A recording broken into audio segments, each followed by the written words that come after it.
بسم اللہ الرحمن الرحیم۔ السلام علیکم ورحمۃ اللہ وبرکاتہ۔ جی ویورز، کیسے ہیں آپ سب لوگ؟ اللہ تعالیٰ سے امید ہے کہ آپ سب لوگ خیر و عافیت سے ہوں گے اور ایمان کی بہترین حالت میں ہوں گے۔ آج کا ٹاپک ہے جی ہم اور ہمارے خواب۔ ہم سب یہ چاہتے ہیں کہ بہت خوبصورت منظر ہو، نہریں ہوں، پہاڑ ہوں، سبزہ ہو، یہ تمام چیزیں چاہیے ہمیں۔ کون ہے جو نہیں چاہتا کہ یہ سب چیزیں ہوں، یہ سب مناظر ہوں اور وہ مسند پہ بیٹھا ان تمام مناظر سے لطف اندوز ہو رہا ہو، اور اگر کھانے پینے پہننے اوڑھنے کے لیے بھی بہترین اور من پسند چیزیں مل جائیں بیٹھے بٹھائے تو پھر تو سونے پہ سہاگا ہی ہو جائے۔ آج ہم آپ کو سناتے ہیں ایک کہانی بڑی پرانی جو ازل سے ہے اور ابد تک رہے گی۔ آج کل پاکستان میں بہت گرمی کا موسم چل رہا ہے۔ جب اللہ تعالیٰ کی رحمت برستی ہے تو 4 دن تو سکون کے گزر جاتے ہیں، لیکن پھر وہی گرمی۔ اور جو فیملیز افورڈ کر سکتی ہیں آج کل کے موسم میں، وہ کیا کریں گے؟ وہ سیر کے لیے چلے جاتے ہیں۔ وہ لوگ ناردرن ایریاز میں جا رہے ہیں جو ان ایکسپینسز کو افورڈ کر سکتے ہیں، اور جو فیملیز جو ہیں وہ زیادہ افورڈ کر سکتی ہیں وہ باہر کے ملکوں میں سوئٹزرلینڈ یا کسی اچھے مناظر دیکھنے کے لیے کسی بہت ہی خوبصورت ملک کا رخ کرتے ہیں۔ لیکن جاتے کس لیے ہیں؟ جی ہاں، جاتے ہیں وہ خوبصورت مناظر دیکھنے کے لیے، دل کو لبھانے والے مناظر جو آپ کو اٹریکٹ کرتے ہیں۔ ندیاں، پہاڑ، آبشار، بادلوں کے خوبصورت مناظر، سبزہ ہی سبزہ ہر طرف، اور بہت زیادہ اٹریکٹ کرنے والے مناظر جو انسان کے دل کو لبھاتے ہیں۔ کیا کرتے ہیں وہاں جانے کے لیے؟ اپنا پیسہ لگاتے ہیں، اپنا وقت لگاتے ہیں، سب کچھ لگاتے ہیں، اور پھر چند دن یا چند مہینے ہی رہتے ہیں وہاں پہ، اور پھر واپس شہروں کا رخ کرتے ہیں۔ وہی گاڑیاں، وہی دھواں دار ماحول، وہی مصروفیت، وہی پیسہ کمانے کی لگن اور زندگی کی باقی مصروفیات، اور پھر وہی پرانی روٹین شروع ہو جاتی ہے۔ اور اگر ہم پہاڑوں میں رہنے والوں سے پوچھیں تو ان کو وہاں کی زندگی بہت زیادہ مشکل لگ رہی ہوتی ہے۔ وہاں مناظر کی خوبصورتی تو ہے، مگر ضروریات زندگی کی اشیاء حاصل کرنے کے لیے انہیں شہروں کا رخ کرنا پڑتا ہے۔ شہروں سے چیزیں وہاں تک لے جانا بہت مشکل لگ رہا ہوتا ہے، اور شہروں کی زندگی بہت آسان، سادہ اور صاف ستھری سڑکیں اور گاڑی میں، رکشے میں بیٹھو، مارکیٹوں میں جاؤ، جو چیزیں چاہیے وہ لے کر آ جاؤ، سامان خریدو، گھر کا، کچن کا، کپڑے، ہر چیز اویلیبل مارکیٹس میں۔ اور شہروں کے باسی اور ان پہاڑ والوں کی زندگیوں پر رش کرتے رہتے ہیں، اور وہاں کی سیر کرنے کے لیے بھی واپس آ کر وہاں کی خوبصورتی سے لوگوں کو کے ساتھ وہاں کی خوبصورتی ڈسکس کرتے رہتے ہیں۔ اور جو وہاں کے لوگ ہیں وہ جب شہروں میں آتے ہیں تو پھر وہ چاہتے ہیں کہ وہ شہروں میں ہی رہ جائیں، کہ وہاں کی زندگی، وہاں کا دیکھنے میں تو وہ ماحول بہت زیادہ خوبصورت اور اٹریکٹ کرتے ہیں، لیکن وہاں پہ جو ان کو زندگی کی مصروفیات جو شہروں میں جو زندگی کی سہولیات جو شہروں میں میسر ہیں وہ وہاں پہ میسر نہیں ہیں۔ اور جو وہاں کی سیر کر کے آتے ہیں وہ یہاں آ کے بھی تقریباً ہفتہ 10 دن تو ان کی آنکھوں کے سامنے وہی پیارے پیارے مناظر گھومتے رہتے ہیں، اور وہ اپنے دوستوں سے بھی ڈسکس کرتے رہتے ہیں، آنکھیں بند کرتے ہیں تو وہی مناظر جو ہیں وہ آنکھوں کے سامنے آ جاتے ہیں۔ اور شہر والے اپنا پیسہ خرچ کر کے یہ تمام مناظر دیکھنے وہاں جاتے ہیں، وہاں رہتے ہیں، چاہے چند دن ہی صحیح، لیکن وہاں رہنا چاہتے ہیں وہ لوگ جو شہر کے لوگ ہیں۔ اور جو وہاں کے لوگ ہیں وہ یہ سب آسائشیں چاہتے ہیں جو ان کو شہروں میں آ کے میسر ہوتی ہیں، جو شہر والوں کو میسر ہوتی ہیں، وہ سب سہولتیں ان کو، وہ سب فیسلٹیز چاہیے۔ میں آپ کو ایک ایسی جگہ بتاؤں جہاں خوبصورت نہریں بھی ہیں، سرسبز پہاڑ بھی، بہت اچھا، بہت خوبصورت موسم، اور ایسے مناظر کہ آپ نے کہیں دیکھے نہیں ہوں گے دنیا میں، کہیں سنے ہیں، بس سنے ہیں قرآن و حدیث کی روشنی سے۔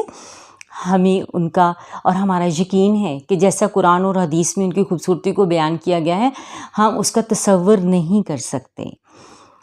سنی اور پڑھی تو ہے نا ہم نے ایسے مناظر، اور سہولتیں بھی ایسی جو بڑے بڑے شہروں میں نہیں ہیں، جو بڑے بڑے کنٹریز میں، جو ڈیولپڈ کنٹریز ہیں ان میں بھی ایسی سہولتیں نہیں ہیں۔ ایسی سہولتوں کا ذکر ہے جناب وہاں پہ، اس جگہ پہ۔ جی ہاں، آپ سمجھ گئے ہوں گے کہ میں کس چیز کی بات کر رہی ہوں۔ میں جس چیز کی بات کر رہی ہوں، جس جگہ کی بات کر رہی ہوں، اس کا نام ہے جنت۔ جی ہاں، جنت کون نہیں جانا چاہتا وہاں پہ؟ سمجھ تو گئے ہیں نا آپ لوگ؟ جی، اللہ کی جنتوں میں دنیا کی خوبصورتی اور نیچر آپ کو اتنا زیادہ اٹریکٹ کرتی ہے، تو اللہ کی جنتوں کی خوبصورتی اس سے کہیں زیادہ بڑھ کر ہے۔ وہ آپ کو اٹریکٹ نہیں کرتے؟ کیوں نہیں کرتے؟ کرتے ہیں نا۔ تو اگر وہ چیزیں جنت دنیا کی چیزیں آپ کو اتنا زیادہ اٹریکٹ کر رہی ہیں تو آپ سوچیں کہ اللہ کی جنت کتنی خوبصورت ہوگی جو ہمارے وہم و گمان سے بھی زیادہ خوبصورت ہے.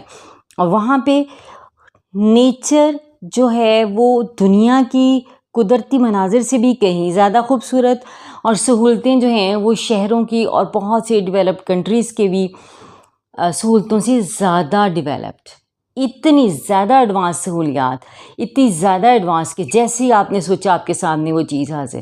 آپ نے کھانے کا سوچا کھانا حاضر، پینے کا سوچا پینا حاضر. اور آپ نے چاہا کہ میرا محل ایسا ہو تو ویسے ہی محل بن جائے. آپ نے چاہا کہ موسم ایسا ہو ویسا موسم ہو جائے. آپ نے چاہا میرا لباس ایسا ہو تو لباس ویسا ہو جائے گا. جو آپ چاہیں گے آپ کی جنتوں میں وہ ویسا ہی آپ کو ملے گا، اور اس سے بڑھ کے خوبصورت ملے گا. جیسا آپ نے سوچا ہوگا اس سے بھی بڑھ کر خوبصورت. کیا آپ نہیں جانا چاہتے پھر ایسی جگہوں پہ؟ دنیا میں بھی تو آپ پیسہ لگا کے اپنا اور وقت خرچ کر کے آپ ان جگہوں پہ جاتے ہیں. تو جنت کے لیے، جنت میں جانے کے لیے اتنے خوبصورت سینز کے ساتھ آپ کو یہ ساری سہولیات بھی اویلیبل ہوں گی، تو پھر ایسی جنتوں میں جانا تو چاہیں گے نا آپ. تو اس کے لیے کیا کرنا ہے؟ اس کے لیے بھی آپ کو وقت اور پیسہ دونوں چیزیں لگانی ہیں. اور اللہ تعالیٰ نے اس کو قرآن پاک کے سٹارٹ میں سورہ بقرہ میں آپ کو تفصیل سے بتا دیا ہے کہ ان جنتوں میں جانے کے لیے آپ کو کیا کیا کرنا ہے. جیسے کہ سورہ بقرہ میں اللہ تعالیٰ فرماتے ہیں اعوذ باللہ من الشیطان الرجیم بسم اللہ الرحمن الرحیم ذالک الکتاب لا ریب فیہ ھدی للمتقین الذین یؤمنون بالغیب ویقیمون الصلاۃ ومما رزقناہم ینفقون والذین یؤمنون بما انزل الیک وما انزل من قبلک وبالآخرۃ ھم یوقنون اولئک علی ھدی من ربہم واولئک ھم المفلحون. اس کا ترجمہ میں آپ کو بتاتی ہوں. یہ اللہ کی کتاب ہے، اس میں کوئی شک نہیں ہے، کوئی شک نہیں ہے. اس میں ہدایتیں ان پرہیزگاروں کے لیے جو غیب پر ایمان لاتے ہیں، نماز قائم کرتے ہیں، جو رزق ہم نے دیا ہے اس میں سے خرچ کرتے ہیں، جو کتاب تم پر نازل کی گئی ہے یعنی قرآن، اور جو کتابیں تم سے پہلے نازل کی گئی تھیں ان سب پر ایمان لاتے ہیں اور آخرت پر یقین رکھتے ہیں. ایسے لوگ اپنی رب کی طرف سے راہ راست پر ہیں اور وہی فلاح پانے والے ہیں. دیکھ لیا، وہی فلاح پانے والے ہیں. اس سے آگے بھی ہے، آپ پڑھیں. پھر ان کے لیے کوئی غم نہیں ہوگا. جو اللہ تعالیٰ کی ان دی ہوئی انسٹرکشنز کو فالو کرے گا اس کے لیے پھر کوئی غم کا مقام کہیں پہ بھی نہیں ہوگا، اور وہ جنتوں میں رہنے والے ہوں گے کہ نیچے سے بھی نہریں بہہ رہی ہیں. ایسی جنتیں جن کے نیچے نہریں بہہ رہی ہوں گی. دیکھ لیا آپ نے اتنی خوبصورت جگہ پر جانے کے لیے آپ کو کیا کرنا ہے. جیسے آپ کو دنیا میں ایک جگہ سے، شہروں سے ان ایریاز میں جانے کے لیے پیسہ چاہیے، وقت چاہیے، ایسے ہی آپ کو اللہ کی جنتوں میں جانے کے لیے بھی یہ کام کرنے ہیں. آپ کو کیا کرنا ہے؟ آپ کو نماز قائم کرنی ہے، اور جو رزق اللہ تعالیٰ نے دیا ہے اس پر، اس میں سے خرچ کرنا ہے. اور جو غیب کی چیزیں اللہ تعالیٰ نے رکھی ہیں، غیب میں کیا ہے؟ اللہ ہے، وہ غیب ہے. قیامت کا دن ہے، وہ غیب ہے، ہم نے دیکھا نہیں، لیکن اللہ تعالیٰ نے قرآن پاک میں بتا دیا. تو پھر اس پر ایمان لانا ہے. فرشتوں پر ایمان، کتابوں پر ایمان، نبی پاک صلی اللہ علیہ وآلہ وسلم کو آخری نبی ماننا ہے. اور جو ان چیزوں پر ایمان لائیں گے، نماز قائم کریں گے اور صدقات خیرات یہ سب چیزیں کریں گے، تو ان کے لیے اللہ تعالیٰ نے جنتیں بنائی ہیں. اپنے چھوٹے بچوں کو اسی طریقے سے پیارے انداز میں بتائیں کہ اصل میں جنت ہے کیا، اور وہ ہم ایکسپلین کریں گے قرآن کی روح سے، قرآن اور احادیث کی روح سے ان کے بتائیں گے. لیکن دنیا میں جو چیزیں وہ دیکھتے ہیں، وہ خوبصورت مقامات جو دیکھتے ہیں، وہ جب دیکھنے کے لیے ان کو بتائیں کہ جب وہ دیکھنے کے لیے آپ کو اتنا پیسہ اور اپنا ٹائم لگانا پڑتا ہے، تو پھر اللہ تعالیٰ بھی جب آپ کو اتنی خوبصورت چیزیں دے گا، آخرت میں اتنی انعام و اکرام سے نوازے گا، تو اس کے لیے بھی ہمیں کیا کرنا ہے؟ اللہ اور اللہ کے رسول کی پیروی کرنی ہے. اللہ تعالیٰ ہم سب کو یہ سب اعمال جو ہیں نیک نیتی سے کرنے کی توفیق عطا فرمائے. آمین. اپنا اور اپنے رشتہ داروں کا، اپنے ارد گرد کے لوگوں کا، اپنا اور اپنے بچوں کا بہت زیادہ خیال رکھیے گا. اللہ تعالیٰ آپ سب کا حامی و ناصر ہو. ملتے ہیں نیکسٹ ویڈیو میں انشاءاللہ. تب تک کے لیے اللہ حافظ. اور جن لوگوں نے ہمارا چینل سبسکرائب نہیں کیا، ان سے درخواست ہے کہ چینل کو سبسکرائب کریں تاکہ آنے والی ویڈیو سب سے پہلے آپ کو ملے.